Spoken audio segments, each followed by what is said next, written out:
Hello everyone, welcome to my YouTube channel where we do painting tutorials. I start by taping down my paper so it stays flat because we will be painting a water landscape which does take up a lot of water.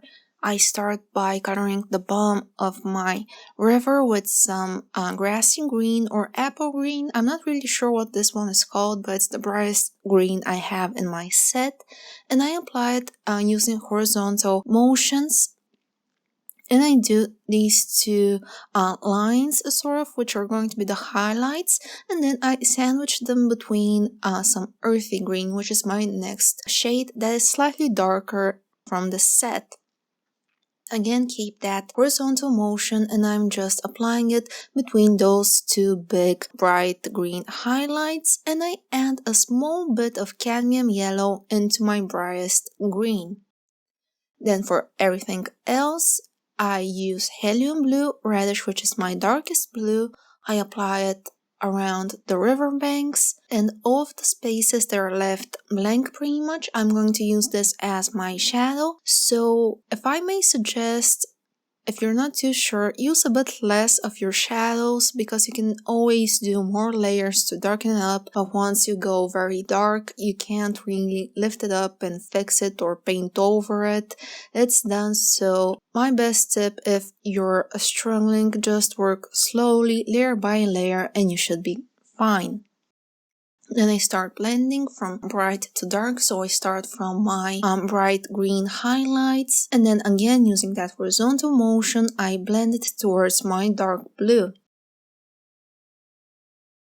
Keep in mind that watercolor pencils tend to dry up very fast, so you may need to work a bit quickly, otherwise it's going to start drying up on you and you won't be able to get a nice smooth transition.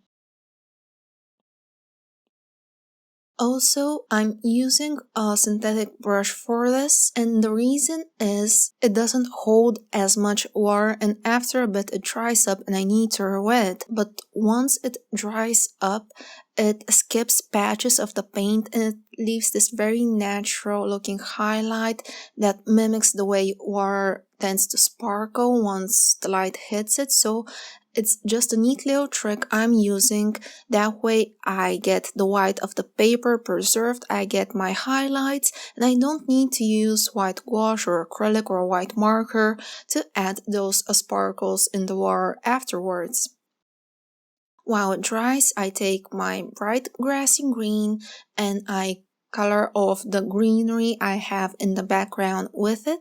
I'm going to use it as a base tone, so you can definitely just cover everything with it and then build up your shadows. I'm just going to focus it on the tops of the bushes and the foliage because I'm in a bit of a hurry. I need to get this video out and it's already Sunday. I use my earthy green beneath all of my bright green patches of color, and then I take my helium blue reddish and I use it on the bottom of my greens and around the riverbanks.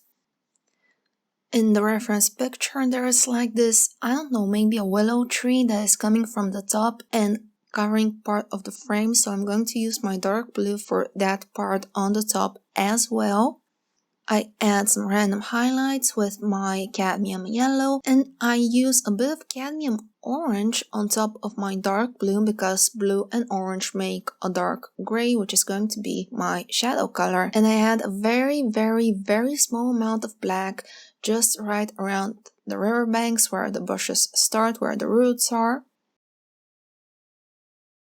But be careful because black is very pigmented, especially in the set. Very little goes a long way, and if you use too much, then you may risk ruining the painting.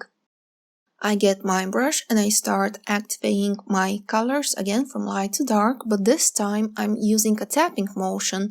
If you've ever seen a sewing machine, you know how the needle goes up and down, up and down. That is what I'm trying to mimic, and by using this motion you get a lot of texture which mimics bushes and trees and tree crowns and leaves and all that kind of stuff, so it just makes life a little bit easier on you instead of having to go and paint each bush individually, each leaf, each grass blade. It's just much easier to do it this way. Just tap, tap, tap, start from that bright green spot you have in the center and slowly work your way towards the riverbanks where the bumps of the bushes are.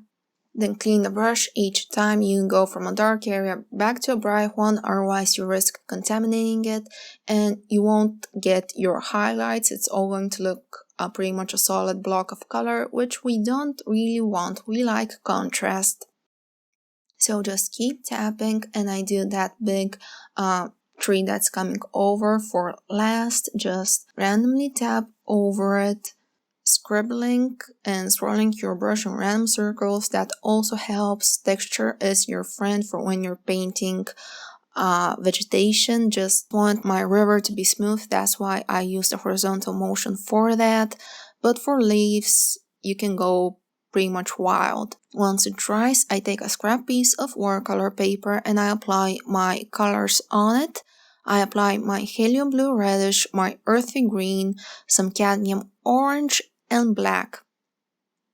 The reason I'm using the scrap piece of paper is it's white and I'm able to mix my colors much more accurately if I were to just randomly place them on my painting and activate them and hope to achieve the color I wanted. It's just much easier to use this method and improvise a tiny palette. So I mix my three colors to get a nice dark blue. Don't use too much black again. And I'm going to use this as my second and final layer to add the main shadows. So I use it for those riverbanks, and I do some light horizontal lines that are coming onto the river, and those are going to be the shadows casted from the foliage and the big tree we're going to have that is going to go all across our painting. So I do a big dark blue line over the river for that. And then I use my mix and I put it between all of the bushes I have in the background, also as a way to separate them just on the bottom and leave the tops that bright green color we did first as a base. I dilute this mix with water to do the bushes that are right in the center because I don't want those to be too dark, and then I go back to my dark blue mix and I repeat the same exact steps on the right side of my painting, darkening up the bottom of the bushes there on the bottom right corner. And then I do some random blobs of shadows just to separate my bushes so it doesn't look like one huge blob of paint. And I also go over that big tree on the top, just randomly adding some weird shapes, some dots, some lines to mimic the shape of a willow tree. That is what I believe this is. I'm not sure, don't quote me on that, but there is a reference picture available down below in the description box that you can check, along with all of the supplies I used for this painting.